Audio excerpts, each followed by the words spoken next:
Olá! Hoje a gente vai mergulhar num assunto que é a base de tudo no nosso mundo digital: a segurança da informação. Vamos entender quais são os pilares que protegem os nossos dados, as nossas operações, o que a gente chama de controles de segurança. É como se a gente fosse conhecer os tijolos e as muralhas da grande fortaleza que protege o nosso universo online. Pois é, já parou para pensar nisso? Como é que o mundo digital se defende? Por trás de cada login que a gente faz, de cada compra online, existe toda uma arquitetura de defesa super complexa. A ideia aqui é a gente explorar juntos como essa fortaleza é construída, sabe? Camada por camada. Então vamos lá. Toda grande muralha, toda defesa que se preze começa com uma base muito sólida. Antes de sair falando de firewall, de antivírus, de toda essa tecnologia, a gente precisa entender o conceito mais fundamental, o verdadeiro tijolo que constrói tudo em cibersegurança. E esse tijolo é o tal do controle de segurança. Mas olha, não é para imaginar uma coisa só, tá? É um conjunto, um combo de medidas. São as regras do jogo, as práticas do dia a dia e, claro, as ferramentas que trabalham juntas para garantir três coisas essenciais: que a informação só seja vista por quem pode ver, que ela não seja alterada por quem não deve e que esteja sempre ali, disponível quando a gente precisar. E essa imagem mostra bem a variedade da coisa toda. Um controle de segurança pode ser algo físico, como um cadeado na porta de uma sala de servidores, ou pode ser algo lógico, como uma política que obriga todo mundo a ter senhas fortes, ou antivírus que está rodando no computador. São todas as peças desse enorme quebra-cabeça da proteção digital. E para a gente conseguir organizar essa variedade toda de defesas, é comum dividir tudo em três camadas. Pensa de novo na muralha de um castelo. Cada camada tem um papel diferente e, só juntas, elas criam uma proteção que é realmente forte. Vamos ver como é que isso funciona na prática. A primeira camada, a mais alta, é a estratégica. É aqui que ficam os controles gerenciais. Pensa neles como se fossem a planta do nosso castelo. Aqui a gente não está falando de tecnologia ainda, mas sim das grandes decisões, das políticas que definem o porquê de cada ação de segurança que vai ser tomada. E isso, na prática, vira documento mesmo. Uma política de segurança, por exemplo, define as regras gerais para todo mundo. As avaliações de risco servem para a gente descobrir onde estão as maiores fraquezas, as maiores ameaças. E o plano de continuidade, bom, ele garante que mesmo que o pior aconteça, a empresa não para. É literalmente o cérebro de toda a operação de segurança. Descendo um nível, a gente chega nos controles operacionais. Se os gerenciais são a estratégia, os operacionais são as ações, aquilo que as pessoas fazem. São os procedimentos do dia a dia que colocam as políticas para funcionar. O foco aqui é total no fator humano. E faz todo sentido, né? De que adianta ter a melhor política do mundo escrita no papel se as pessoas não sabem como seguir? Por isso, o treinamento é fundamental. Para ensinar a reconhecer ameaças, as políticas de senha garantem que as portas de entrada sejam fortes, e o controle de acesso, bom, ele garante que cada um só acesse aquilo que é estritamente necessário para o seu trabalho.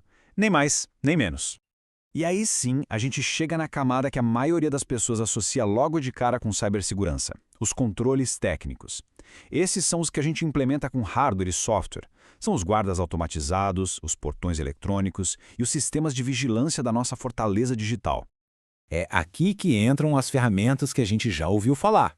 O firewall, por exemplo, é como o porteiro do prédio. Ele fica ali controlando quem entra e quem sai da rede. O antivírus é o segurança, que fica de olho em qualquer software suspeito. E os sistemas de detecção de intrusão, o tal do IDS/IPS, são como os sensores de movimento. Eles disparam um alarme se percebem alguma atividade estranha.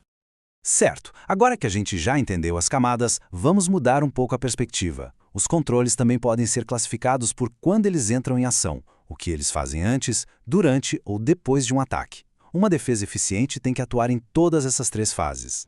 E essa é a linha do tempo da segurança. Primeiro, a gente tenta de tudo para prevenir que o problema aconteça. Se essa prevenção falhar, o próximo passo é detectar o problema o mais rápido possível. E assim que for detectado, a gente precisa corrigir, ou seja, diminuir o estrago e botar tudo de volta no lugar.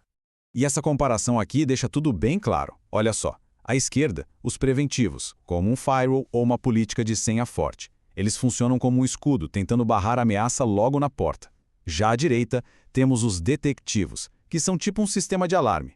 Eles não impedem o ataque em si, mas eles gritam: tem alguma coisa errada acontecendo aqui. É o caso de um sistema de detecção de intrusão ou da análise dos registros de eventos. E se o pior acontecer mesmo, se o ataque passar pela prevenção e pela detecção? Aí que entram os controles corretivos. Eles são basicamente o nosso plano de emergência. Ter backups atualizados, por exemplo, significa que dá para restaurar os dados que foram perdidos. E um plano de recuperação de desastres, o DRP, é o manual completo para colocar a casa em ordem depois de um incidente sério e garantir que o negócio continue funcionando. Bom, a gente já viu as camadas e as funções dos controles. Mas a grande pergunta é, como uma organização escolhe quais deles usaram? A resposta é que construir uma defesa não é como ir na loja e comprar um produto pronto na prateleira, sabe? É um processo estratégico e que nunca acaba. A escolha dos controles é um exercício de equilíbrio. Não se trata de sair implementando tudo que existe, mas sim de fazer escolhas inteligentes, se perguntando coisas como: qual é o risco real que a gente enfrenta? O custo desse controle compensa o benefício que ele traz? A gente está seguindo as leis e regulações do setor? E talvez o mais importante, isso é realmente prático para a nossa operação do dia a dia?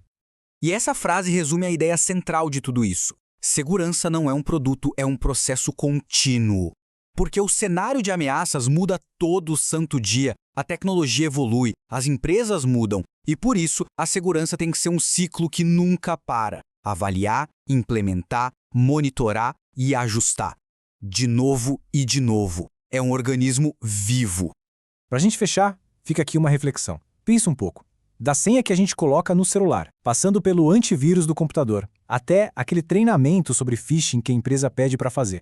Todos esses controles, sejam eles gerenciais, operacionais ou técnicos, já fazem parte da nossa vida. Reconhecer o papel de cada um deles no nosso dia a dia é o primeiro passo para a gente fortalecer a nossa própria fortaleza digital.